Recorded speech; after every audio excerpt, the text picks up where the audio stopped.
would call her a mover and a shaker, but the majority of those whose lives she has indirectly touched would call her a godsend. Yeah, this month's Mi Gente 3 News anchor Rudy Trevino shows us how Bea Hanson over at the food bank continues to better lives and our community.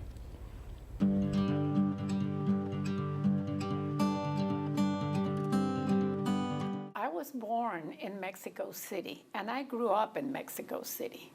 As Beatriz Bea Hanson tells it, her upbringing in Mexico City was just like living in New York City. Fast-paced, congestion, a difficult city to maneuver in, she says. But then one day, fate stepped in.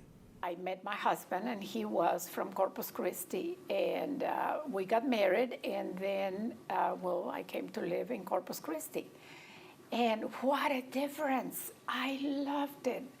It's where Bea found her purpose in life, doing what she's done for the past 24 years, leading, growing, and nurturing the premier food bank in the nation. But first, let's get back to the beginning. I didn't speak English when I first arrived. Wait, did you hear that correctly? Let's rewind that soundbite. I didn't speak English when I first arrived. You heard right. A non-English speaker in a new country and totally different customs. So, how did Bea adapt?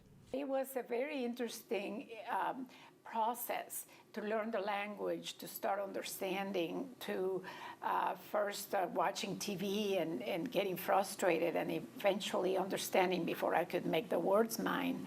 And then assimilating into the culture and understanding the Mexican culture here. Bea shared she often sought out those who spoke her native tongue just to learn more about the people who called this place home. And eventually I became a citizen of the United States, and I accepted this country as mine, and I have the same pride for this country and for the people that live here. And then somehow God gave me the opportunity to work with people. With a degree in education and Spanish literature, Bea says there was simply no place for her to work here, until eventually Bea found work with several social services agencies.